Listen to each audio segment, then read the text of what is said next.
Bienvenidos a El Reflejo del Agua, un espacio creado por Bioantú, donde exploramos el valor del agua como fuente de vida, cultura y desarrollo sostenible. Aquí conversaremos con voces expertas, líderes locales y actores claves en torno a la sustentabilidad hídrica, el cuidado de nuestros ecosistemas acuáticos y los desafíos que enfrentamos como sociedad para proteger este recurso vital. Desde los ríos hasta los lagos, pasando por sus múltiples derivados, cada capítulo será una invitación a reflexionar sobre nuestra relación con este vital elemento y las acciones necesarias para preservar el reflejo de la vida en el agua. Porque donde hay agua hay vida y cada gota cuenta. En este primer episodio del Reflejo del Agua conversamos con Félix Contreras, Ceremi del Medio Ambiente de la región de la Araucanía. Abordamos los desafíos ambientales que enfrenta el territorio y profundizamos en las medidas que se están tomando para recuperar uno de sus principales cuerpos de agua, el lago Villarrica. ¿En qué consiste el plan de descontaminación? ¿Qué rol juega la comunidad? Acompáñanos a descubrirlo. Estamos ya en vivo, Félix. Te damos la bienvenida. Bueno, primero damos las gracias a todos aquellas y aquellos que están conectados este día miércoles 23 de abril a las 7:30 de la tarde. Sabemos que es un horario de vuelta a la casa, de vuelta al trabajo, capaz que estés en el taco, ¿no es cierto?, viendo esta entrevista, así que te damos la bienvenida. Por acá Francisco Torres, CEO y fundador de la empresa Bioantú. ¿Y quién nos acompaña? Bueno, es un honor para nosotros, hace tiempo que le estamos siguiendo el rastro a Félix Contreras, nuestro Ceremi de Medio Ambiente de la región de la Araucanía. Así que, ¿qué tal, Félix? ¿Cómo estás? Mucho gusto. Francisco, ¿cómo estás? Muy bien. Agradecer, por supuesto, que nos dé la oportunidad de poder conversar temas tan importantes, que si bien es cierto, relacionados a la región de la Araucanía, pero que tienen un impacto nacional e incluso internacional, y ahí lo vamos a ir conversando, en algunos aspectos que nosotros estamos ahí avanzando fuerte en materia de ecosistemas acuáticos, entre otros. Así que saludar, por supuesto, y un abrazo especial a todos quienes nos están viendo a través de las redes, y que son temas que de una u otra forma a todos nos interesan, y que en el último tiempo los temas ambientales han tenido un auge no menor, muy importante, el tema de humedales, contaminación, cambio climático, entre otros. Sin duda, bueno, y ese es el motivo y el objetivo de este llamado, ¿no? Esta es la primera entrevista de un ciclo anual de entrevistas que vamos a realizar este año 2025 y hemos formalizado este podcast que se llama justamente El Reflejo del Agua. Y este nombre tiene un sentido muy importante, puesto que el agua viene a entregarnos a nosotros justamente un reflejo de nuestras acciones, ¿no? Por eso se llama el reflejo, ¿verdad? Es como nosotros nos estemos comportando, cómo sean nuestros hábitos, nuestra cultura hídrica, es finalmente si tendremos aguas transparentes o no. Así que de ahí el nombre reflejo del agua. En este sentido, Félix, bueno, queremos hacerte varias consultitas, ¿no? Relacionadas justamente con el acontecer, con la contingencia actual sobre lo que son los sistemas acuáticos, sobre todo, ¿no? Sabemos que el Ceremi de Medio Ambiente ve muchos otros temas, es mucho más holístico, integral, no solamente los temas acuáticos, pero ya que nuestra empresa se dedica al tema hídrico, queríamos citarlo en específico, hablar contigo y la audiencia, ¿no? Que está acá presente y la que va a ver después el capítulo, ya sea en Spotify o en YouTube. Nos gustaría adentrarnos y poder explicárselo a nuestra audiencia sobre el plan de descontaminación del lago Villarrica, ¿no? Que es algo que está tremendamente en la palestra y en las noticias. Entonces, desde ahí, ¿puedes introducirnos cómo se origina y de qué trata este plan de descontaminación, Félix, por favor? La verdad que el plan de contaminación, en este caso del lago Mayorazquén o lago Villarrica, eh, que es por clorofila A y transparencia y fósforo disuelto, es un instrumento de gestión ambiental, ¿ah? Que está amparado en la ley de base del medio ambiente, que cuando alguno de los parámetros, ¿cierto?, de algunas normas se ve superado, se debe comenzar una gestión a través de declarar, por ejemplo, una zona saturada en primera instancia, luego de estudios que se deben ir ejecutando, y luego de que se declara saturada, comenzar, si es que así se requiere, con un plan de descontaminación. Y este plan se origina precisamente porque a partir de la entrada en vigencia de la norma secundaria de calidad ambiental para el lago Villarrica, que esto fue el año 2013, ¿ah? Hace ya bastante tiempo, se detectaron superaciones de esta norma para los parámetros de fósforo, clorofila y transparencia que recién estábamos conversando. Por lo tanto, cuando esto ocurre, ¿no es cierto?, le corresponde al Ministerio del Medio Ambiente declarar, como bien yo lo señalaba, una zona saturada y continuar con la dictación de un plan de estas características. Ahora, aquí es súper importante mencionar que si bien es cierto esto lo lidera el Ministerio del Medio Ambiente, en este caso nosotros como SERENI y Región de la Araucanía, pero se trabaja interinstitucionalmente e intersectorialmente. ¿Ya? Nosotros aquí en la región hemos hecho un trabajo muy interesante con la academia, con otros servicios públicos, con organizaciones ambientales también de la zona lacustre principalmente, y por supuesto, sobre todo por nuestras características como región de la Araucanía, con las comunidades indígenas de la cuenca y subcuenca. Eso es importante mencionarlo, ¿no? Porque eso son medidas bastante inclusivas. Eso es relevante para nosotros como ciudadanos, como civiles, entender cómo se realizó, ¿no? Estas consultas públicas, si hubo o no, de alguna otra manera, inclusión, ya sea de comunidades de base, comunidades indígenas, y cómo fue el llamado, ¿no? A que pudiese generarse lo que tú llamas este trabajo más interdisciplinario. Sí, la verdad es que el plan de descontaminación, la elaboración pasa por varias etapas. ¿Ah? De hecho, recuerdo que tiempo atrás, justamente a comienzo de la temporada estival, nos entrevistaron de un canal nacional y nos decían, oiga, ha pasado mucho tiempo para dictar esta norma. Claro, quizás para una persona que evaluar, ¿no es cierto?, que pasan años muchas veces para elaborar estos programas, tienen que ser elaborados de una manera profesional, ¿no es cierto? Pero también, como tú lo mencionas, de una forma participativa. Aquí nadie sobraba. Por lo tanto, en la primera instancia, cuando pasa por participación ciudadana o una consulta ciudadana, piensa que se recibieron más de 5.000 observaciones. Wow. ¿Ya? Y cada una de esas observaciones, por supuesto que había que responderlas también. Y muchas observaciones venían desde el mundo de la ciencia, del mundo ciudadano, ¿no es cierto?, de las organizaciones de base. Y cuando uno las empezaba a analizar, por supuesto que se integraban unas con otras. ¿Ya? Por lo tanto, muchas de esas observaciones, por supuesto que fueron muy bien acogidas, de tal forma de que el plan de descontaminación incorporara las mejores ideas posibles, porque un plan de descontaminación, como yo lo mencionaba al comienzo, es un sistema de gestión, ¿ya? Y que involucra a distintos actores, públicos principalmente, ¿no es cierto?, pero también privados, con distintas medidas. Por lo tanto, muchas de esas medidas a veces pasan a ser mitos también, que la ciudadanía, ¿verdad?, puede pensar, o alguien inventa algo que finalmente lo transforma en una supuesta realidad, y muchas veces se puede caer un plan de descontaminación al momento de dictarlo por desconocimiento principalmente.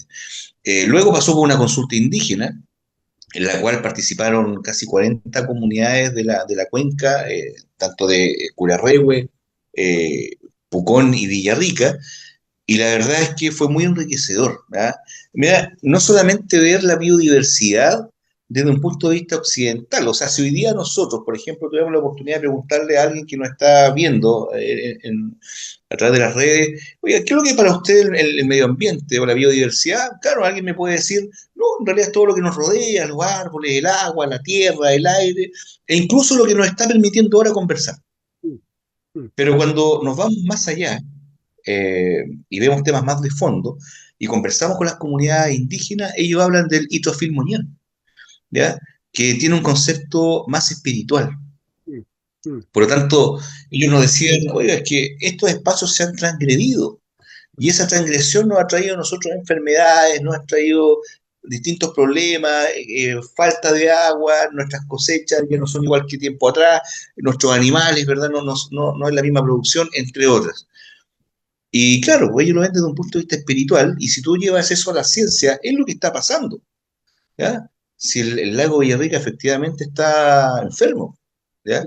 Entonces, si lo vemos desde el punto de vista de lo que nos decían las comunidades mapuches, claro, desde la ciencia hablamos de que hay una contaminación, hay una superación de normas, pero esto no es como cuando nosotros nos enfermamos, una enfermedad respiratoria, ¿verdad?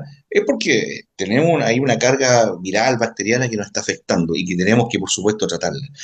Por lo tanto, la participación ciudadana, pero también la participación del pueblo mapuche a través de la consulta indígena fue muy valioso. Y fíjate que al final de la consulta, incluso, ellos también nos sugerían, en este caso, incorporar tecnologías, ¿ya? Que pudieran, en este caso, subsanar ciertos temas. Y hay un tema que vamos a conversar más adelante también, que nace de ellos, que la solución a los temas sanitarios, sobre todo en las zonas rurales de la cuenca, sean a través de sistemas basados en la naturaleza, como humedales artificiales, sistemas toal, omnifiltro, entre otros. Y eso quedó establecido en el reglamento. Yo me atrevería a decir que es el primer decreto en Chile que cuando comienza a regir tiene un capítulo completo de la cosmovisión mapuche, cómo contribuye para descontaminar también el lago. Entonces, la verdad que fue muy enriquecedor ese trabajo que hicimos, que si bien es cierto duró más de 2 años, la consulta indígena, pero los tiempos nuestros a veces no son los tiempos de las comunidades. Y la verdad que respetarlo fue muy enriquecedor. Eso es muy interesante, Feli, quiero tomarme de ahí porque el año 2017 yo recuerdo muy bien un reportaje que lo sacó adelante la DGA, la Dirección General de Agua, donde citaba al alcalde Adolfo Millabur, ¿no es cierto?, donde él mencionaba que justamente el lago Yeuyeu era uno de los más cristalinos y puros de Latinoamérica, ¿no? Y básicamente él hacía mención a que con los datos obtenidos por la DGA justamente, que daba crédito analítico, ¿no? De los análisis que se hicieron, que eran justamente las comunidades mapuches a través de su gestión el que permitían que este lago estuviese tan prístino como está en la actualidad, ¿no? Entonces, qué relevante, ¿no? Qué relevante lo que menciona. Y desde ahí, Félix, eh, hablaste tú sobre medida de transparencia, hablamos de fósforo, hablamos de clorofila, ¿no? Entonces, finalmente, sabemos que todo esto es multifactorial y lo aportante de estos pueden ser elementos que ya estén claramente definidos y otros difusos, ¿no? Que es lo que se habla técnicamente. Ahora, ¿cuáles son los principales avances para contar con una implementación pronta de este plan de descontaminación? ¿Qué es lo que ya la ciudadanía puede empezar a ver, puede empezar a esperar y puede empezar a accionar también en conjunto con la autoridad medioambiental? Sí, como bien tú lo señalas, cuando se establecen estos planes de descontaminación, lo que primero tenemos que hacer es tener la capacidad de determinar cuáles son las fuentes, ¿verdad?, que generan, en este caso, el problema. ¿Serán fuentes exclusivamente naturales de la zona? ¿O serán fuentes antropogénicas que están ubicadas en la zona? Algo está ocurriendo. Por lo tanto, cuando se hacen todos estos análisis y se lleva con apoyo de la academia, científicos que son parte de servicios públicos también, entre otros, se establece un inventario de emisiones, ¿no es cierto?, donde se puede ver también y determinar cuáles son las principales fuentes. Y la verdad que la principal fuente que genera contaminación ahí, en este caso, son las pisciculturas, ¿ya? La verdad es que quienes nos están escuchando, me imagino que la mayoría, ¿verdad?, conoce el Decreto Supremo 90, ¿no es cierto?, que en este caso es para descarga y tratamiento de aguas, pero ese reglamento está diseñado para plantas de tratamiento de aguas servidas, domiciliarias, no para tratamiento de riles o residuos industriales líquidos. Por lo tanto, claro, cuando nosotros, una de las gestiones que hicimos, esto hace 2 años atrás, conversamos con la Superintendencia de Medio Ambiente acá en la región de la Araucanía, ahí con Luis Muñoz, y le señalamos, oye, necesitamos fiscalizar las fuentes de la zona. O sea, yo no puedo esperar a tener un plan de descontaminación para comenzar recién a hacer fiscalizaciones en base a datos que tenemos hoy día. Comencemos a trabajar antes. Entonces, claro, lo que conversábamos ahí en la mesa, nosotros generamos una mesa interinstitucional conformada por 16 servicios públicos distintos, incluida, por ejemplo, la Serena del Deporte. ¿Ya? Porque en la zona lacustre, por ejemplo, ustedes sabrán que en Pucón, por ejemplo, se realizan distintas actividades acuáticas, como por ejemplo el Ironman, ¿ya? De todo el mundo. Entonces, no es muy linda la imagen aérea, ¿no es cierto?, de un par de drones mostrando el lago de todos colores, ya para el resto del mundo. Entonces, es complicado. Pasó en Entonces, febrero. nosotros dijimos, no podemos, claro, no podemos seguir diciendo todos los años estamos trabajando. O sea, en el fondo, bueno, estamos trabajando, pero demostremos que estamos haciendo. Y dentro de eso se estableció, ¿verdad?, hacer un proceso de fiscalización bien acuicioso. Entonces, claro, incluso yo participé también de las primeras fiscalizaciones acompañando a la Superintendencia del Medio Ambiente, íbamos a la piscicultura, claro, y nos mostraban los resultados, y decían, oiga, pero si nosotros cumplimos, aquí están los parámetros del decreto 90, están impecables. Y por supuesto, porque efectivamente no está hecho el reglamento para ello. O sea, este plan de descontaminación incorpora una norma de emisión específica para piscicultura a través de la carga de emisión. ¿Ya? Entonces ahí ellos verán si mejoran la capacidad de su sistema de tratamiento, o verán si es que disminuyen en este caso, la producción. Hay que ver, ¿no es cierto?, un mecanismo que nos llegue a todo consenso. Y lo más importante, que los resultados de esos análisis van a estar en línea. ¿Ya? Entonces, cualquier persona que necesite y quiera conocer los resultados de las emisiones, por supuesto que lo va a poder hacer en línea. Hay algunos parámetros que lamentablemente no pueden estar en línea porque requieren de otro tipo de análisis, pero van a estar disponibles igual. Y eso también sale en la consulta indígena. Así que eso es sumamente importante. Luego tenemos ahora, yo no quiero culpar aquí que no, que las pisciculturas son malas, que no, el problema está que ellos cumplen una norma que hoy día es la que el Estado chileno les exige. Pero con este plan de descontaminación cambia y nosotros creemos que va a traer buenos resultados. Pero tenemos otro grave problema, que es la ¿Cuál? falta de sistemas de saneamiento en Curarrehue y Cachipuy. ¿Ya? Sí, pero Ahí no hay sistema de... ¿Sí? tener un poquito, porque citaste algo muy interesante, que es una norma específica para la piscicultura, ¿no es cierto? Ahora, ¿cuánto tiempo se le está dando para la implementación? Para que ellos puedan decir, ok, vamos a tener que invertir, tenemos cierta cantidad de años para poder hacerlo y generar un cumplimiento a una situación que va a ser una transición hacia mejores descargas, ¿no? Sí, por supuesto, esa norma de emisión a través de la carga, ¿no es cierto?, no puede ser de la noche a la mañana. Ya recuerden que la mayoría de estas industrias poseen plan de resolución de calificación ambiental. Por lo tanto, en este caso también ellos tienen que presentar un programa de cumplimiento, ya que va a ser en este caso visado por la Seremía del Medio Ambiente Región de la Araucanía, y por supuesto que hay plazos, ¿ya? Entre 6 meses hasta un año podría ser eventualmente. Hay un plazo que está establecido por el plan de descontaminación. Por lo tanto, y va a depender también de las características de esta industria. O sea, hay pequeñas pisciculturas, hay otras más grandes, va a depender de todo eso en este caso. Lo hemos conversado con la industria, ellos reconocen que se necesita mantener las condiciones. Yo también lo he dicho, o sea, a veces la industria termina siendo un circuito cerrado, donde alguien que quiere conocer el proceso ni siquiera puede ingresar. Ahora, yo entiendo que hay normas, ¿no es cierto?, de inocuidad alimentaria, normas en este caso, de seguridad propiamente tal, de la especie de salmonias que ellos tratan o trabajan en el lugar, pero eso mismo, ¿no es cierto?, ha llevado a que la ciudadanía establezca muchos mitos de la industria. Mm. ¿Ya? Con decirte que a veces nosotros nos decían, oiga, Seremi, pero si aquí pasan camiones con ácido para arriba. ¿Ya? Entonces yo le decía, pero ácido. Sí, no, si yo lo he visto, porque se generan, en este caso, especulaciones por desconocer. ¿Ya? Entonces, la industria tiene que abrirse, no significa que vamos a hacer tour por el interior del lugar, pero sí ser más transparente en lo que se está haciendo. Entonces, lo que nosotros solicitamos a la superintendencia y se hizo un muy buen trabajo de fiscalización, claro, como no teníamos la norma que establece el plan de descontaminación, bueno, busquemos daño al cuerpo receptor. ¿Ya? Y efectivamente se constató y se evidenció, y ahí es donde ya se han estado haciendo algunas mejoras. Y eso también nos permitió, por supuesto, tener una mejor relación con la ciudadanía, con las organizaciones y por supuesto, con las comunidades indígenas. Si Mm. acá la zona vive, imagínate, 100% casi del turismo. Entonces aquí teníamos dos opciones: o matamos el lago y matamos el turismo, que es el principal ingreso económico de la zona, y incluso me podría decir parte de la región, o qué hacemos. Sí. Entonces, en ese caso fue complejo, pero felizmente hemos ido avanzando bien. Y lo otro que te mencionaba, la falta de un sistema de saneamiento en la comuna de Curarrehue y Catripuy, lo hemos conversado con el gobernador René Zafirio, es parte de su programa de gobierno, ¿ah? Apoyar la implementación de una planta de tratamiento de agua servida para Curarrehue y otra para Cachibuyi, la planta tiene que tener un sistema de control, por supuesto, de fósforo de nutrientes, ¿ya? No, no es cualquier planta que tenemos que instalar en el lugar.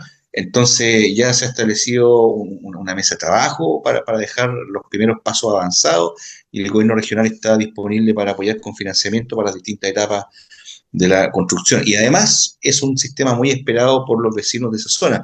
Piensa tú y así yo sé que van a compartir quienes nos están escuchando, en esa zona hay muchos emprendedores y emprendedoras.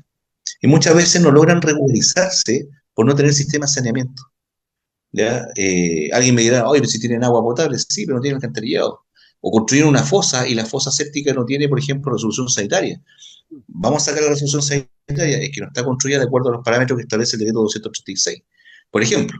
Entonces, nunca logran regularizarse con su sistema alcantarillado y, por ejemplo, un pequeño emprendedor, principalmente de alimentos, por ejemplo, nunca va a poder tener resolución sanitaria.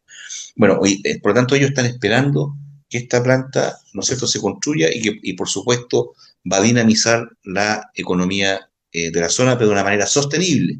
Yo siempre he Mm. dicho que los pilares del desarrollo tienen que ser sostenibles, ¿verdad? Aspectos sociales, por supuesto, los económicos, todos necesitamos economía y recursos, lo que son las lucas, ¿verdad? Los recursos ambientales, por supuesto, hay que respetarlos, pero también los factores culturales de la zona. Y si mantenemos esos cuatro pilares a un mismo nivel, por supuesto que podemos hablar de desarrollo de lo que exige hoy día en nuestros tiempos. En ese sentido, Félix, y va a poder tomar el capítulo de las pisciculturas, ¿no? Para que la audiencia más o menos entienda, cerca del 60% de la actividad de piscicultura se desarrolla en la Araucanía y los lagos, o sea, hace una alta concentración de piscicultura en nuestro territorio. Y solamente en la cuenca que abastece el lago Villarrica hay más de 20 pisciculturas.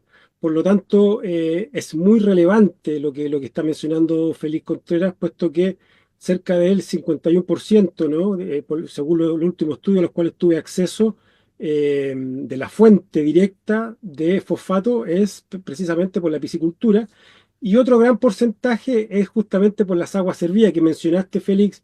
Recuerden que el Catripulli y Curarrehue desembocan y descargan en el Trancura, ¿no? Que es el principal tributario, ¿no? Del lago Villarrica. Por lo tanto, es súper relevante. Y en eso quiero llevar a una temática que es muy importante justamente en esta entrevista. Mencionaste que justamente se está evaluando, ¿no? Yo he tenido también acceso a esa información, a la evaluación de las plantas de tratamiento que se van a hacer tanto en Catripulli como en Curarrehue, que hace años, de hecho, se está llevando a cabo y empujando ese proyecto, y se hablan de sistemas de tratamiento terciario sí o sí, ¿no? Para que la audiencia entienda, tratamiento terciario es aquellos que se hacen cargo de los nutrientes en nuestras agua servida, específicamente nitrógeno y fosfato. Y ahí viene una temática importantísima que es la implementación de soluciones basadas en la naturaleza, ¿no? Y tú mencionaste los humedales construidos o también algunos le llaman humedales artificiales. En ese sentido, ¿cómo se contempla estas soluciones basadas en la naturaleza dentro del plan de descontaminación para incorporar esta noble tecnología?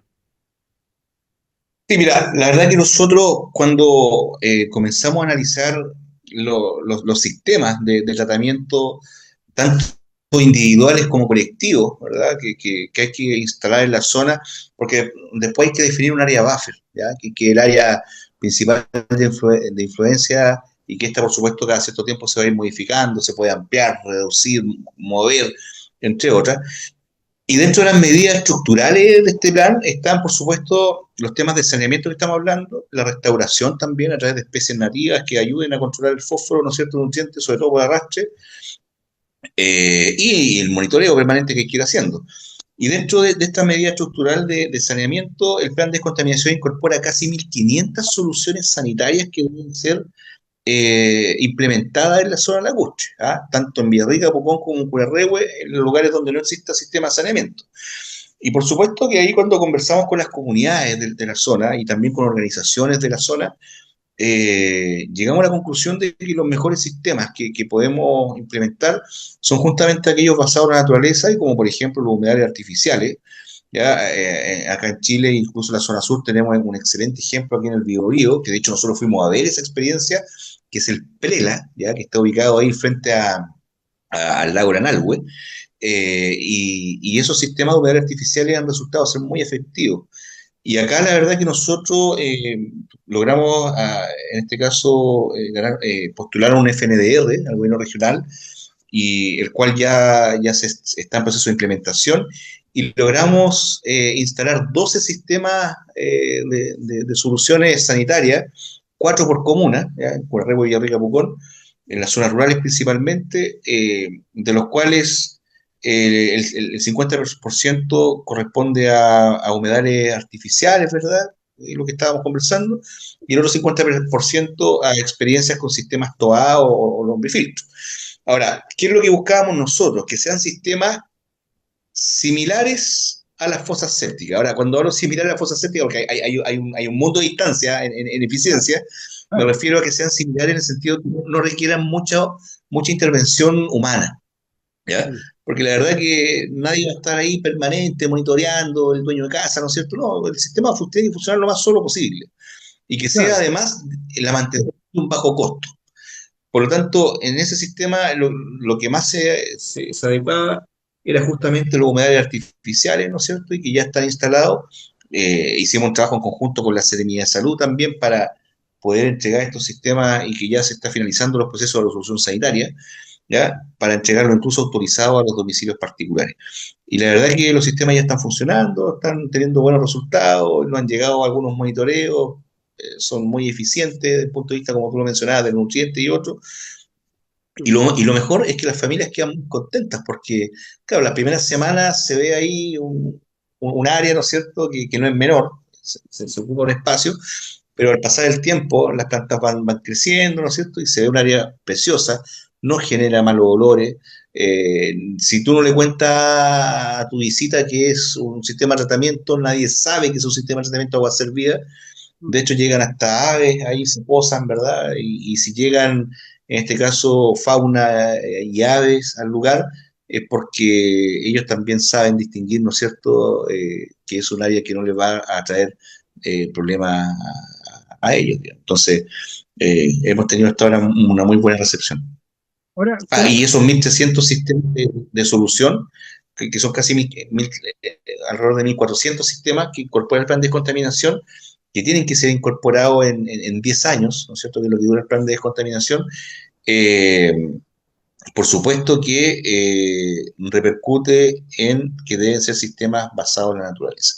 Y algunos podrán ser comunitarios, como por ejemplo en un colegio, o si hay algún sector que tiene una APR y a lo mejor tengo 50 viviendas, a lo mejor puedo conectar a un gran humedal artificial o un sistema TOA, ¿no es cierto?, entre otros, e incluso sistemas individuales. Para eso un hotel, por ejemplo, perfectamente una pyme ahí podría instalar uno de estos sistemas que resulta ser muy eficiente. y ahora para solventar algunas dudas, ¿no? Que estoy seguro que tienen mucho. ¿Cómo yo puedo acceder a este beneficio que va a estar dentro de este plan de descontaminación, ¿no? Que es, por ejemplo, estas 1.500 soluciones? Si yo soy un colegio, si yo soy un camping o si yo soy simplemente tengo mi domicilio, ¿no? particular, ¿cómo puedo yo acceder a estas implementaciones y de dónde vienen los fondos? ¿A dónde me tengo que acercar? Sí, bueno, esta es una medida que la lleva el Ministerio de las Públicas a través de la DOH, ¿ya? A través de su unidad de saneamiento. Y lo que va a ocurrir es que todas las familias o instalaciones, ¿no es cierto? Hablemos de instalaciones, que puede ser un domicilio o alguna actividad comercial, un colegio, lo que sea, que esté ubicada dentro de esta zona y que no cuente con un sistema de saneamiento adecuado, va a poder, en este caso, postular sin ningún problema. Yo me imagino que si en cierto día no están las formas de hacer la postulación, pero yo me imagino que va a ser, por ejemplo, a través del municipio. Una de las cosas que nosotros hemos pedido que no se exija un registro social de hogares, por ejemplo, ¿ya? Porque estos subsidios no son un subsidio a la persona, ¿ya? No es como cuando tú, por ejemplo, necesitas que te construyan una vivienda, es un subsidio a la persona, a la familia o una ampliación. Esto es un subsidio ambiental. ¿ya? Donde yo necesito sacar un sistema que me está generando una contaminación para instalar otro sistema que va a controlar esa fuente de emisión. Por lo tanto, eso ha quedado establecido también en el plan y cualquier familia va a poder postular y a lo mejor dentro del área buffer se va a comenzar, como yo te decía, un comité de APR perfectamente podría formar parte de uno de estos proyectos. Así que en este caso va a ser algo expedito, ¿cierto? De fácil acceso, tal cual como se hace, por ejemplo, con los sistemas de recambio calefactor en un plan de descontaminación atmosférica. Mm, perfecto. Ahora, es relevante recalcar la temporalidad, ¿no? Tú mencionaste en un plazo de 10 años. Hay que darle ese contexto también, puesto que no es algo inmediato, ¿no? Como escuché por ahí una vez, vamos lento porque vamos lejos, ¿no? Entonces, la idea es que la gente entienda y asimile que es un periodo de transición que va a tomar ciertos años para una implementación robusta. En ese sentido, quiero moverme un poquito del tema del plan de descontaminación del lago Villarrica, que seguro da para hablar mucho más, ¿no? Es muy interesante. em, Sobre cómo interviene la ciudadanía en los planes de conservación. Y te quiero preguntar directamente cómo ustedes pueden garantizar la participación activa de la ciudadanía en la elaboración o ejecución de planes, perdón, de conservación en la región de la Araucanía, específicamente. Sí, la verdad es que existen distintas formas en las cuales se garantiza una participación activa en la elaboración y ejecución de los planes de conservación ambiental. Uno de ellos, el que estamos conversando, el plan de descontaminación del lago Villarrica, como lo mencionábamos al comienzo, tuvo distintas etapas de participación, incluso una consulta indígena. Y además se deben establecer algunos comités, ¿no es cierto? Que una vez que este plan entre 100% en vigencia, que va a ser desde el día 1 que se publique en el diario oficial, se debe establecer un comité con representación de organizaciones, las comunidades indígenas también nos pidieron ser parte de esos comités, la academia, entre otros. Por lo tanto, en ese caso sería un muy buen ejemplo el plan de descontaminación de la Goya Rica. También está el plan de descontaminación de aire, ¿ya? Y todas las campañas de información, leña seca, los episodios de contaminación y las participaciones ciudadanas que se hacen, por ejemplo, en las actualizaciones. O sea, piensa que el 7 de marzo, recién pasado, publicamos en el diario oficial la actualización del plan de descontaminación de Temuco para las casas, que entre paréntesis, el plan de descontaminación más eficiente del país en materia de contaminación del aire. ¿Ya? Hemos disminuido un 45% los episodios de contaminación en los últimos 2 años. En Por el otro lado, aire. tenemos proceso de participación eso es para aire, para Mm, aire. Ya en ustedes- Temuco para las casas tenemos un plan de contaminación bien robusto. El plan recoge, por ejemplo, ¿no es cierto? Ahí estamos trabajando con el plan del zorro de Darwin, el plan recoge del Huillín, del delfín chileno, entre otros, y que por supuesto tiene una consulta ciudadana que es bien amplia. Y mira, y actualmente estamos justamente en un proceso para implementar muy pronto el servicio de biodiversidad y áreas protegidas, ¿ya? Y estamos llevando a cabo una consulta indígena para dos reglamentos, porque la ley 21.600 del año 2016 pasó por consulta indígena, ya una consulta indígena nacional, y que de esa consulta indígena, entre otras cosas, se desprende de que al menos dos reglamentos que hacen funcionar esa ley de biodiversidad deben ser también consultadas, que es la de áreas protegidas y de sitios prioritarios. Y actualmente estamos en esa consulta indígena, que la región no ha ido muy bien. De hecho, ya hay algunas comunas que las comunidades han finalizado ya su etapa de liberación interna, así que estamos contentos por eso también. Así que para nosotros es muy importante la participación ciudadana, porque tú no puedes implementar medidas ambientales sin preguntarle a nadie, porque hay muchos grupos de interés, ¿ya? Como yo te mencionaba, las organizaciones, las comunidades y la industria, por supuesto, cumple un rol importante también, porque son los que quienes finalmente implementan medidas estructurales. y Félix, y si es que la comunidad o el ciudadano común quisiera apoyar en la fiscalización de estas implementaciones, ¿a dónde se puede dirigir? ¿A quién puede llamar? ¿A algún teléfono para decir, oye, el plan de descontaminación del lago Villarrica en estos puntos no está siendo bien ejecutado? O el plan que le llamaste tú de áreas protegidas, ¿dónde puede ejercer también el ciudadano ese rol fiscalizador? Claro, en ese caso existen distintas alternativas. Mira, hay un tema que nosotros no hemos dado cuenta, que cuando conversamos muchas veces con la ciudadanía nos dicen, oye, es que yo fui a la municipalidad y no me han dado respuesta. ¿Por qué? Porque la municipalidad es el primer acercamiento que tiene la ciudadanía con el Estado, por así decirlo. Pero la municipalidad no ve todo, ¿ya? Como la Semisalud tampoco fiscaliza todo, la Superintendencia no fiscaliza todo. Entonces, lo primero es educarnos ambientalmente. Mm. Y creo que ahí estamos al debe, de saber dónde debo, en este caso, hacer una denuncia cuando es, por ejemplo, por ruido molesto, cuando es por contaminación del agua. Piensa que nosotros como Seremi nos llegan muchas denuncias y la gente dice, es que usted no fiscaliza, que nosotros no fiscalizamos. El que fiscaliza es la Superintendencia de Medio Ambiente, lo fiscalizan normas de emisión o la resolución de calificación ambiental. Y en este caso la Dirección General de Aguas, por ejemplo. O en la Seremi de Salud. Ah, dicen ya. Entonces, pero hoy día existe, y no hoy día, hace mucho tiempo, existe lo que es la ley de transparencia, ¿no es cierto? En este caso, la oficina de reclamo, donde cualquier persona puede efectuar una denuncia.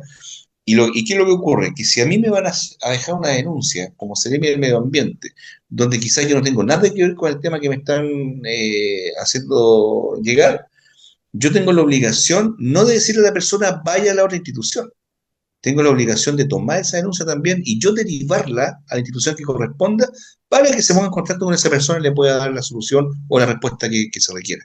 Por lo tanto, a través de la UIRS, que están en todas las páginas web de cualquier servicio público de Chile, se pueden hacer las denuncias que corresponden, pero el ideal, por supuesto, es saber quién es el que estoy denunciando, ojalá conocer si es que se puede, quién está generando el problema, y si no, bueno, pedirle a la institución que corresponda que haga la investigación y proceda con la fiscalización. Cuando eso funciona bien, créeme que se llega a buenos resultados. Las personas que a veces nos dicen es que yo he denunciado y no ha pasado nada, ¿y dónde denunció? Ah, es que ahí no correspondía. Mm. ¿Ya? Entonces, y después nosotros derivamos, llevamos y llegamos a resultados concretos. ¿Mm? Perfecto, eso es muy, muy relevante, lo que mencionaste tú, la cultura y la información medioambiental, el entender cómo es em, las estrategias que tienen ustedes también para poder implementar planes y el rol y el deber del ciudadano, ¿no? Sumamente relevante. Y si pudiera hacerte una pregunta así de respuesta simple, en términos del termómetro de ustedes, ¿la participación ciudadana en todos estos contextos es media, baja o alta? Es alta, ¿ya? Es alta. Yo me atrevería a decir que en el último tiempo los temas ambientales están siendo de interés de todos, ¿ya? La verdad que ya nos estamos dando cuenta que estas crisis ambientales en las cuales estamos enfrentando, que nosotros hablamos de crisis en materia de contaminación, ¿no es cierto? De crisis en materia de cambio climático y por supuesto daño a la biodiversidad, son situaciones que ya las estamos constatando. Por lo tanto, eh, las familias hoy día están denunciando porque ven que es un daño no solo ambiental, sino que es un daño directo a su calidad de vida. ¿Ya? Por lo tanto, las familias ya están mucho más, las personas están mucho más conscientes de los temas ambientales, Empoderado. tienen mucho conocimiento también, y en ese sentido la participación ciudadana está teniendo un alza bien relevante.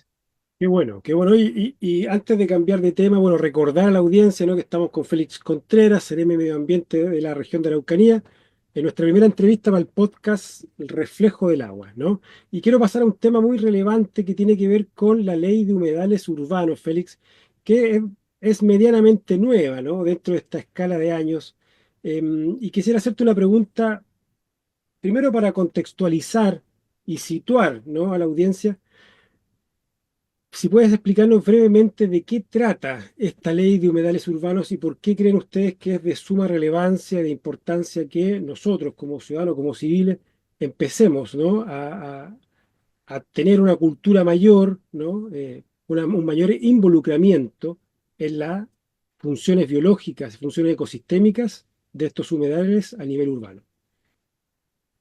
Sí, la verdad que la ley de humedales urbanos es la ley que, como su nombre lo dice, se preocupa, ¿no es cierto?, de los humedales que están ubicados en la zona urbana o parcialmente urbanos.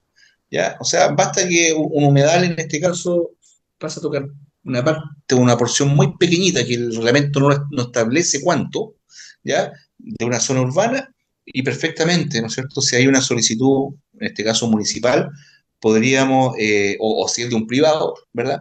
Podríamos proceder a hacer los análisis y expedientes necesarios para proceder a declararlo. Y el objetivo que tiene es justamente protegerlos, por la relevancia que tienen. O sea, piensa que los humedales, por ejemplo, son amortiguadores de la cantidad de aguas lluvias que se genera, y cuando a veces nosotros decimos es que el Estado es el culpable de que me estoy inundando de forma completa, oiga, pero es que lo que pasa es que donde usted está ubicado, eso era un humedal, porque se rellenó.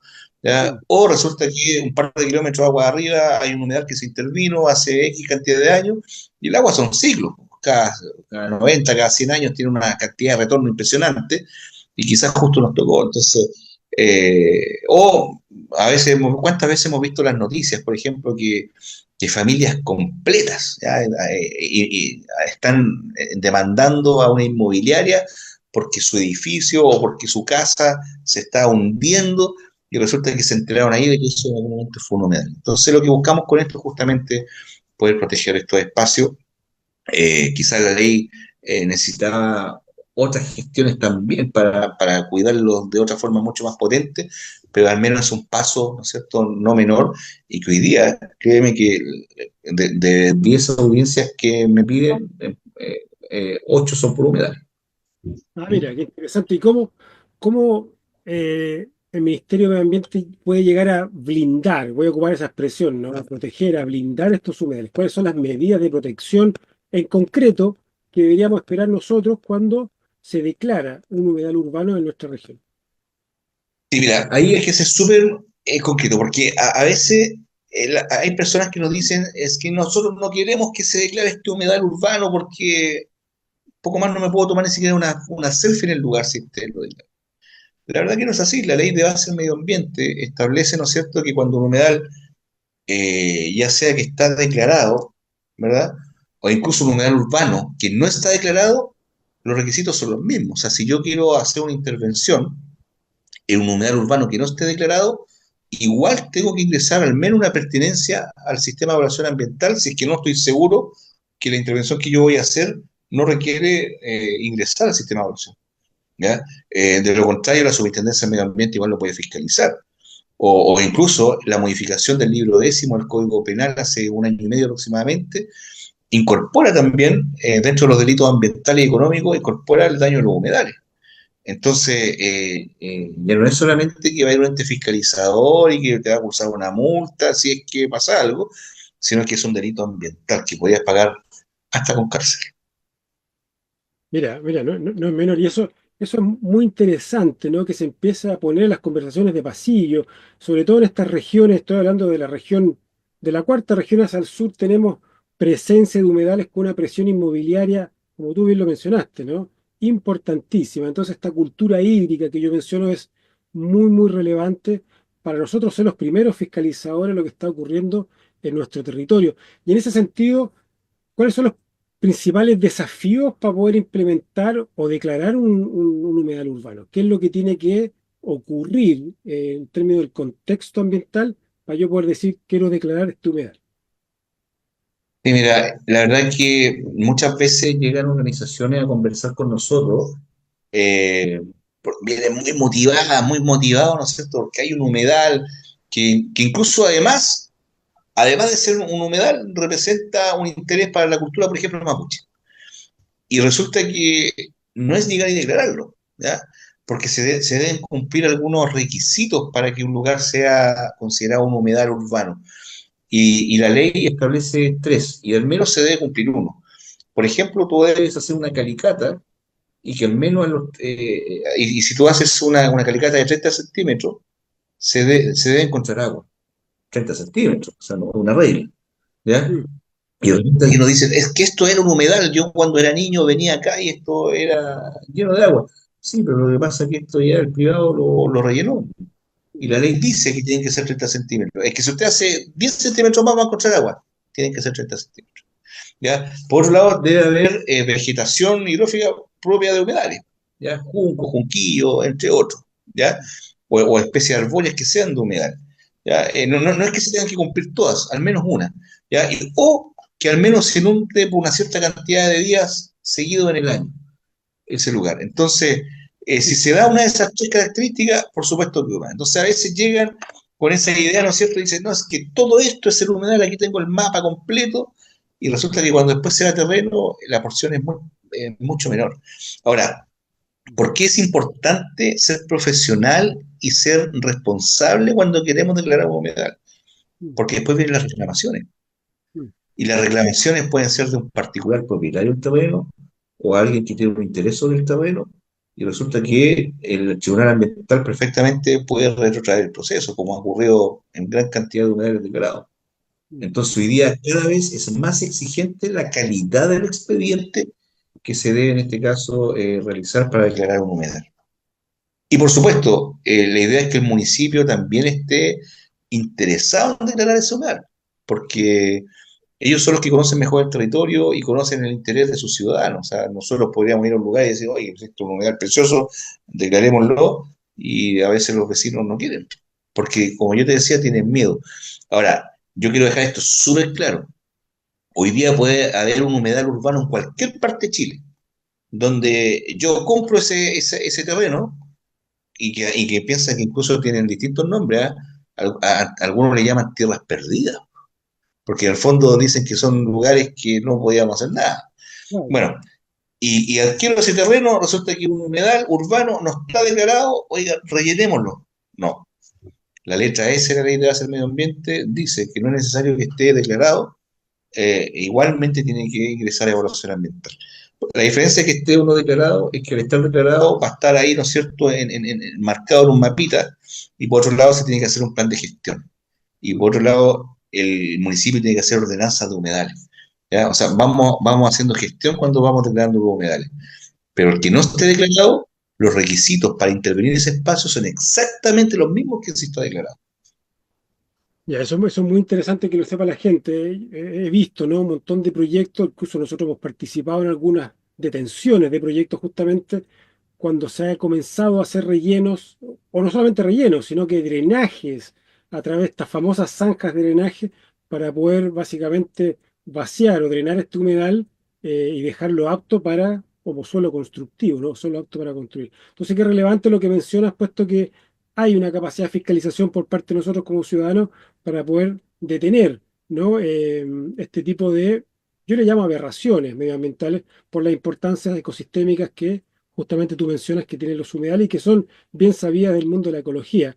Oye, y si pudiésemos poner, Félix, un número, no sé si tú tienes como una cuantificación, así como a ojo de buen cubero quizá, desde que se promulgó y se oficializó la ley de humedales urbanos en la región de la Araucanía, ¿tú tienes como una idea de cuántas solicitudes han presentado más o menos? Sí, a la fecha van alrededor de 20 solicitudes Ya, formales, ¿ya? Podríamos triplicar esa cantidad por organizaciones que, por ejemplo, han llegado a solicitar la declaratoria de un humedal, pero no ha sido formal, ¿ya? Y a la fecha tenemos en la región alrededor de 12 humedales o 11 12 humedales ya declarados. Temuco es la ciudad con más humedales declarados. ¿Ya? Después está en Villarrica, ¿no es cierto? El humedal Las Ranas. Hace muy poquito, hace una semana, 2 semanas atrás, se declaró el humedal Huizcapi en Loncoche, por ejemplo, ¿ya? mm, Entre otras. El humedal Mario Lafquén en Villarrica, ¿ya? Y algo que nos dolió mucho el corazón y todavía nos duele, el humedal La Poza y Delta del Chancura, que es el humedal más grande de Chile, ¿no es cierto? Y que se retrotrajo, que está en revisión en realidad, está en revisión y esperamos poder declarar y conservarlo. Ahí la verdad que los intereses a veces no son de cuidar esta biodiversidad y nos dolió, ¿ah? Nos dolió el humedal de Chancura porque creemos que hay que mantenerlo. Y de hecho lo estamos luchando y lo más probable es que lo vamos a declarar. Y además actualmente tenemos 6 humedales en carpeta ya en la región que están en proceso ya incluso en el Ministerio del Medio Ambiente y otro en revisión acá en Temuco para la declaratoria. De hecho eso está el estero Coihueco de Temuco, Vega de Chivilcar en Temuco, el humedal Colo Colo de Curarrehue y el río Cautín por parte de las casas que está en proceso y así hay otros más como el estero Lircay y el Lautaro, entre otros. Qué bueno, qué bueno, qué bueno lo que comenta, me alegra un montón. No hace mucho se promulgó la ley, entonces ya que tengamos 20 solicitudes de humedales de importancia biológica, importancia ecológica es relevante. Y claro, lo que mencionaba sobre la humedad en la poza, supimos, ¿no? A través de las noticias lo que ocurrió ahí y espero que puedan salir adelante con esa declaración. Em, Quiero llevarte a un tema, Félix, si me permites, que tiene que ver también con la importancia ecológica de nuestro ecosistema y tiene que ver con la necesaria y pronta reutilización de las aguas grises en nuestros territorios, ¿no? Sabemos que hay mucha problemática y escasez hídrica, no solamente en el norte del país, como mucha gente cree, sino que también tenemos crisis hídrica en la Patagonia, ¿no? Hemos perdido capacidad de retención de agua en nuestros suelos, por lo tanto cada vez tenemos menos agua disponible subterránea, entonces es relevante buscar fuentes alternativas para el riego. Y en eso el Ministerio de Medio Ambiente generó, ¿no es cierto?, la ley 21623 que modificó la ley 21075 del Ministerio de Salud, de Obras Públicas, perdón, la modificó para poder tener, ¿no? La disponibilidad y habilitar las aguas grises para el riego de especies agropecuarias. Entonces, en ese sentido está bien interesante cómo surgió, Félix, cómo se vivió dentro del Ministerio de Ambiente la necesidad, ¿no? De poder sacar adelante esta ley 21623. Bueno, como tú bien lo mencionabas, para nadie es una novedad el déficit hídrico que tenemos a nivel mundial. Se estima que 6 millones de personas no tienen acceso a agua dulce y quizás el doble o el triple de esas personas no tienen acceso al agua potable, ¿ah? Que son dos cosas distintas. O sea, yo puedo tener acceso a agua dulce, pero no tengo acceso a la potabilización de esa agua. Entonces, yo siempre doy este ejemplo y lo hemos conversado con muchas agrupaciones de acá de la región. Mira, hace 30 años atrás, si es que alguien hubiese dicho que la región de la Araucanía íbamos a tener que llegar con camiones de aljibe a distintas zonas rurales para abastecer de agua, a esa persona lo más probable es que lo hubiesen tratado de alarmista o que es una persona que está hablando cosas que no corresponden. Yo recuerdo cuando era niño, ya iba a algunas zonas rurales, yo soy de la zona de Angol, de la provincia de Malleco acá, y uno caminaba, ¿cierto? En este caso por los caminos rurales ahí, y por la orilla aparecían las vertientes, porque incluso uno podía beber de esa agua y agua en pleno verano fresca. Hoy en día eso ya no ocurre, ya prácticamente las vertientes están casi todas secas, como tú decías, las aguas subterráneas ya están en malas condiciones o simplemente no hay. Por lo tanto, surgió la necesidad de mejorar la 21075, modificarla, ¿cierto? De tal forma de que se pudiera reutilizar esta agua gris de una manera eficiente y, por supuesto, que entregue la certeza, además, ¿no es cierto?, de que el agua que se utiliza para regadío y otras más esté en las condiciones que se requieren. ¿Ya? Y para eso, por supuesto, que es importante la participación, por ejemplo, de distintas empresas, industrias, ustedes mismos, ¿no es cierto? Otros más que puedan entregar soluciones efectivas a un costo bajo también, eso es fundamental, y no me refiero a un costo bajo de la implementación, sino que me refiero a un costo bajo de la operación de estos sistemas y que sea eficiente en el tiempo. Y por lo tanto fue un tema muy, muy importante. Y si bien es cierto, esta es una ley que la lleva Agricultura, ¿ya? Pero que creemos que su implementación y todo va a resultar un éxito, va a avanzar de manera muy eficiente. ¿Piensas tú que el reglamento de los sistemas particulares de alcantarillado es del año 1926? Sí, Y que claro, que el decreto 236. Y quizás en esa época, por supuesto que solucionó problemas, ¿ya? Solucionó muchos problemas, enfermedades y otras más.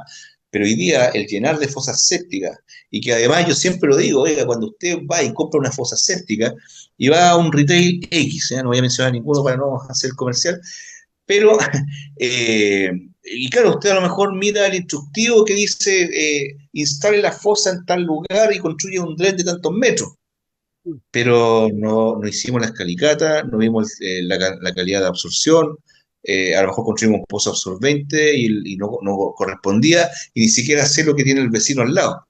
Entonces, si eso lo multiplico por 10, 20, 30, 50 y 100 y 1000 casas, por supuesto que genera un grave impacto. Y fíjate que uno de los efectos post pandemia y durante pandemia es que mucha gente de otras regiones, y no quiero estigmatizar a la metropolitana porque esto pasa a nivel país, de otras regiones migraron hacia a la zona sur, dentro de esa región de la Araucanía, y se fueron a vivir a zonas rurales, ¿ya?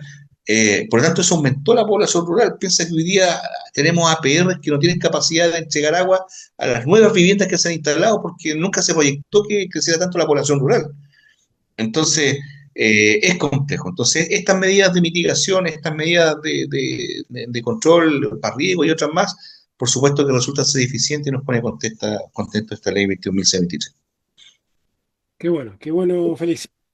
Todos aquellos que nos dedicamos de alguna otra manera a los sistemas hídricos, celebramos, ¿no? De hecho, cuando ya se oficializó también el decreto 40 del Ministerio de Salud, que ya Mm, permite y habilita, ¿no? Y autoriza la reutilización de aguas grises, nos puso muy mm, contentos a todos, ¿no? A todas y todos, no solamente porque se puede hacer uso en uso agrícola, ¿no? Sino que también usos ambientales, reinyección en oro, uso ornamental y uso industrial, ¿no? Así que para nosotros lo celebramos de todas maneras y recuerdo muy bien que se oficializó este decreto 40 el 9 de mayo del 2024, ¿no? Un día antes de mi mm. cumpleaños, fue un regalo adelantado.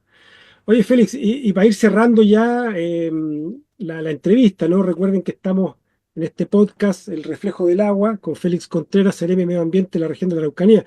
Y quiero cerrar ya con un tema que es mucho más integral, ¿no? Que tiene que ver con una visión mucho más estratégica de liderazgo, ¿no es cierto?, en nuestra región de la Araucanía y es preguntarte cuáles son las principales líneas estratégicas que está impulsando el CNM Medio Ambiente en nuestra región durante este año. ¿Nos Mira, planificamos? nosotros como región de la Araucanía, una de las cosas que yo he conversado con nuestro equipo, que es un equipo muy potente en la Seremi, somos 23 funcionarios, eh, es que no tenemos que tenerle miedo al cambio. ¿Ya? O sea, si tenemos miedo al cambio, vamos a quedar estancados, no vamos a avanzar en nada y va a ser una rueda simplemente. Por tanto, uno de ellos es la línea de ecosistemas acuáticos, ¿no es cierto? Nos adjudicamos un GIEF de fósforo, donde estamos nuestra contraparte, que es hacer ciclo de fósforo sustentable en Cuenca Lacustre. Nuestra contraparte son los escoceses, que los escoceses ya han descontaminado el lago con problemas muy similares acá por bloom de algas. Y lo mejor de esto es que los resultados que tengamos acá van a servir para el resto del mundo, ¿ya? Es un gift de 2 millones de dólares, bien importante, que va a hacer mucha ciencia, va a permitir implementar, incluso estamos pronto a poder, queremos licitar la elaboración de un sistema pronóstico de bloom de algas para el lago Llano. Entonces, es bien interesante. Pero por otro lado, estamos avanzando fuerte en lo que es la gestión de residuos. La región de la Araucanía genera en sus 32 comunas más de 370.000 toneladas de residuos al año. Y tenemos un solo relleno sanitario en la región de la Araucanía. ¿Ya? Y aparte, 8 vertederos que están funcionando aún y que ya deberían haber cerrado. Por lo tanto, la mayoría de los residuos, o sea, el 50% de esa cantidad que yo te digo, tiene que ser trasladada hasta la región del Biobío para ser dispuesta. Entonces, no nos podemos quedar en la idea de que hay que seguir trasladando, sino que ya estamos en proceso y esperamos este año inaugurar al menos 2 plantas comunitarias de compostaje para hasta 5.000 habitantes. ¿Ya? Y lo hemos trabajado con el gobierno regional, el gobernador está muy entusiasmado con este tema y él mismo nos puso como meta este año inaugurar 2. Por lo tanto, y el próximo año me imagino que a quien le corresponde administrar la Seremi del Medio Ambiente, ojalá que siga la misma línea, implementando esto hacia una basura cero, como le llamamos nosotros. Pero además, ¿no es cierto? Vamos a presentar ahora un FNR para la construcción de 10 puntos limpios más, por un total de 7.000 millones de pesos. En calidad del aire hemos instalado una estación de monitoreo en Villarrica que ya está monitoreando, hicimos un monitoreo exploratorio en Angol, ya pedimos la estación definitiva para Angol y la próxima semana vamos a instalar una estación de monitoreo exploratorio en Pucón también. O sea, hemos avanzado bastante en este tema. Por lo tanto, en materia de reciclaje, por ejemplo, tenemos una mesa que estamos trabajando con los recicladores de base, con la Asociación de Recicladores de Base, hemos ayudado a conformar cooperativas de reciclaje para que ellos también puedan ya no depender de cuánto le están pagando por kilo de papel o cartón, sino que en el fondo ya reciban recursos como corresponde por todo el trabajo que ellos han hecho. Yo reconozco que economía circular, nosotros estamos hablando recién con el IRREP, pero los recicladores de base, generaciones para atrás, hablan de economía circular. Por lo Claro. tanto, estamos en la Araucanía y mira, me enteré el otro día con la presidenta nacional de la ANARCH, Asociación Nacional de Recicladores de Base, que somos la única región del país que tiene una mesa pública con distintos actores, incluso Cercotec, economía, trabajo, entre otros, y por supuesto nosotros, con los recicladores de base, y que han llegado ya al gobierno regional. Por lo tanto, nos puso contentos, desconocíamos que las otras regiones no estaban avanzando. Así que en ese sentido, esas son nuestras líneas y la educación ambiental, por supuesto, que es fundamental para seguir avanzando en estos temas. Mm. Que bueno, o sea, es una agenda muy completa, una agenda ambiciosa en el buen sentido de la palabra, ¿no? Que va a redituar positivamente en la región, estamos muy, muy contentos por eso, y qué bueno que se esté liderando de esa forma, ¿no? El tema ambiental hoy en día es la médula, ¿no? Que va a permitir el crecimiento económico de un sector, ¿no? Así que de un territorio. Oye, y por último, porque esta es la pregunta que muchos tienen, ¿no? ¿Cómo, y con esto ya vamos terminando y cerrando el podcast del día de hoy? em, el ciudadano común, o incluso también aquellos que están queriendo comprar terrenos comunitarios, mucha compra, ¿no? De terrenos comunitarios para formalizar quizás algún tipo de comunidad familiar. em, y ellos decidieran proteger pero los humedales naturales, no solamente los urbanos, que es lo que ya hablamos, sino que también los humedales naturales que están también en sectores más rurales. ¿Qué estrategias legales pueden ejercer para su protección? ¿Formalizarlos como patrimonio, como reserva? ¿Qué se puede hacer para proteger un humedal natural? Sí, mira, existen distintas herramientas y una de las que se viene muy pronto, esperamos en marzo del próximo año, nosotros dejar instaurado el servicio de biodiversidad y la protegida. Por ejemplo, existen las ACPI dentro de esta ley de biodiversidad, que son las áreas de interés para pueblos indígenas. Ya, por ejemplo, si hablamos de una comunidad acá en la región de la Araucanía, están los distintos lugares o distintos medios que se pueden declarar, distintas zonas, ¿no es cierto?, como patrimonio, entre otros, parques, entre otros, que se puede buscar una estrategia. No obstante, no es necesario declarar una zona como tal para poder, en este caso, cuidar y proteger un espacio. Mira, cuando se daña un ecosistema, en este caso, por ejemplo, un humedal, y yo aquí quiero ser súper enfático en decir que no son solamente humedales naturales, ¿ya? Sino que también puede ser humedales artificiales, como una represa, entre otros. Incluso el mar, pues hasta 6 metros para adentro, ¿no es cierto? Agua adentro es considerado un humedal, un lago, por ejemplo, entre otros. Existen distintas maneras, porque si yo estoy dañando un ecosistema de estas características, algo está produciendo ese daño. Mm. ¿Ya? No es porque sí. Entonces, lo que tenemos que hacer es identificar quién, cómo y cuándo se está generando ese daño y buscar esa instancia de poder fiscalizar en zona rural. Podría ser una extracción de árido, puede ser una descarga de residuos industriales líquidos, de agua servida, o podría ser alguien, un inescrupuloso que tiene ahí un vertedero y está botando residuos de todo tipo sobre un humedal, por ejemplo, y se pueden buscar otras herramientas legales para hacer una fiscalización si es que ese lugar no está dentro de una zona urbana. Mm. Por lo tanto, los medios existen y por eso yo recalco lo que conversábamos, Francisco, al comienzo, que uno de los temas fundamentales es la educación. Y aquí no se requiere ir a la universidad o ser abogado, sino que lo que se requiere es simplemente educarnos en materias ambientales, ¿no es cierto? Y que para eso podemos acercarnos a una ONG, a alguna institución, a alguna empresa. O sea, yo estoy seguro que incluso Biobantu, por ejemplo, perfectamente a un privado que quiera instalar uno de sus sistemas y que quiera educarse sobre el tema, ustedes van a estar disponibles para hacerlo. ¿Ya? Esto que estamos haciendo ahora, que es una conversación, es educación. Y yo también me estoy retroalimentando y estoy aprendiendo, y a lo mejor hay personas que han escuchado parte de lo que hemos hablado y a lo mejor habían términos y cosas que desconocían. Bueno, esto es educación, por tanto yo quiero agradecerte, Francisco, esta oportunidad, que es una tremenda oportunidad, ¿no es cierto? Porque tenemos que cuidar y proteger estos lugares y ser conscientes de que lamentablemente en todo el mundo, en nuestro país, nuestra región, la Araucanía en este caso no está exenta de ello, hay una parte de la población que estos temas no le interesan, mm, ¿ya?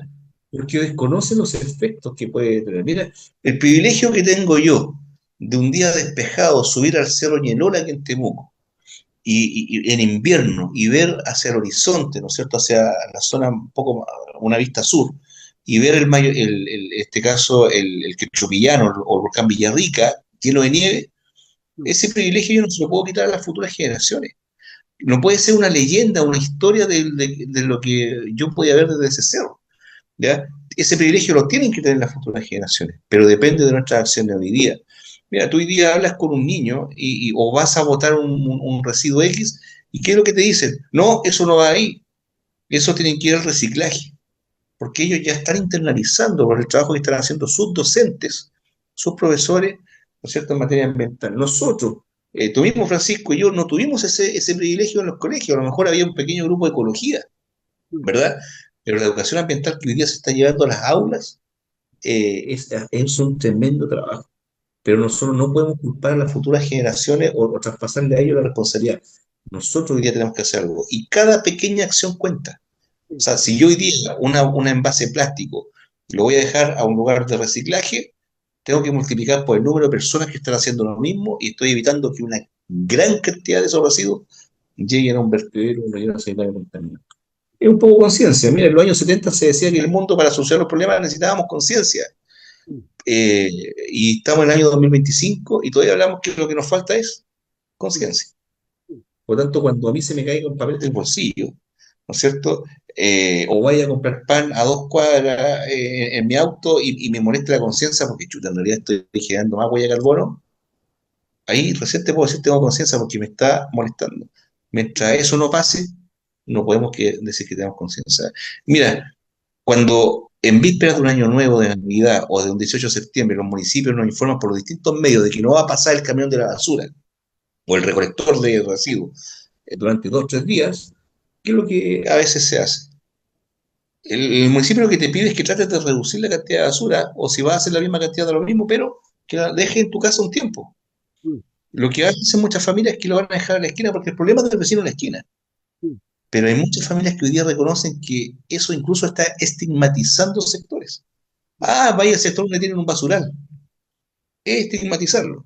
Por lo tanto, ya están generando esa conciencia de que limpiar y recuperar esos espacios. Así que yo creo que hacia allá donde tenemos que avanzar, nos falta mucho como sociedad, pero creo que estamos avanzando un paso firme, importante y no menor hacia poder recuperar nuestro espacio y nuestra vida. Buenísimo, bueno, con esa reflexión, Félix, te quiero agradecer montones. Para nosotros justamente es un honor haber empezado contigo este ciclo de entrevistas. Es muy relevante lo que está ocurriendo acá en la región de la Araucanía. Yo vivo acá en el sector de la Araucanía, entonces para mí es muy, muy importante. Creo que, y es una frase que yo utilizo mucho, ¿no? Que si bien asumimos, ¿no?, que estamos todos con buenas intenciones, también podemos decir que el cementerio está lleno de gente de buenas intenciones. Y lo que hay que hacer ahora es accionar, ¿no? Ese momento de accionar, el momento no solamente de tener disposición, sino que tener una posición clara de cómo poder materializar y concretar la regeneración que nuestros territorios necesitan. Y por eso es importante para nosotros haber traído a la autoridad medioambiental de la Araucanía, por conversar con usted, entender su estrategia, poder saber cómo nosotros como ciudadanos podemos acercarnos a ustedes, podemos generar interconexión para poder trabajar en conjunto, puesto que el trabajo asociativo hoy en día es urgente. Así que desde ahí, desde ese estrechón de mano, Félix, te agradezco montones tu buena disposición, tu liderazgo al interior del CRM Medio Ambiente y hacer un llamado general, ¿no?, a la ciudadanía completa, que no es necesario esperar a que las autoridades tomen esas acciones, sino que nosotros tenemos mucho poder también y empoderamiento para poder trabajar en conjunto. Así que nada, Félix, te agradezco montones. Nuevamente las gracias a ti y a todo tu equipo, ¿no?, por el trabajo que están realizando y seguir para adelante en esta cruzada, ¿no?, de poder regenerar nuestros territorios, ojalá en el menor tiempo posible, ¿verdad? Así es. No, mira, yo creo que hoy día la ciudadanía ha entendido el problema.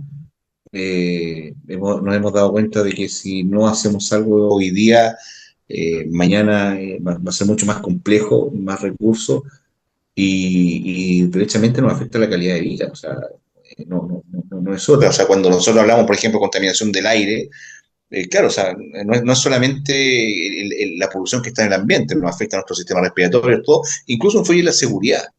Y cuando hablamos de la contaminación rica, ¿cierto? Que si no detenemos ese proceso, eh, toda la economía de la zona se va a perder, todo el avance que existe se va a perder. Mire, si los edificios que están por el borde del lago son preciosos. O sea, yo me imagino una persona que tenga un departamento ahí que se pueda levantar todas las mañanas, abrir una cortina y mirar al horizonte de un lago precioso y de fondo un volcán, yo creo que no tiene precio. ¿Ya? Bueno, en el fondo eso puede quedar todo perdido si es que incluso ese mismo edificio no mejora su sistema de tratamiento de aguas en día. Por lo tanto, hay que ser responsable y hay que ser sostenible y sustentable. O sea, de otra forma, no vamos a poder, en este caso, avanzar y mejorar nuestra condición y calidad de vida. Perfecto, bueno, muchas gracias, Félix. El reflejo del agua. Te agradecemos que haya sido el primer entrevistado a este podcast. Próximamente se viene Stefan Meyer, que es el director de la Asociación Internacional de Aguas Naturalizadas. Luego después viene el encargado de la promulgación del decreto 47 que modifica la OGUP para la reutilización de aguas grises a nivel urbano. Después viene seguramente el director del programa de la FAO de restauración de suelo. Entonces va a ser una seguidilla de entrevistas muy, muy interesante y estaba muy feliz de haber partido contigo, Félix. Que tengas muy buena noche. Muchas gracias. Muchas gracias, que esté muy bien. Igualmente. Chao, chao.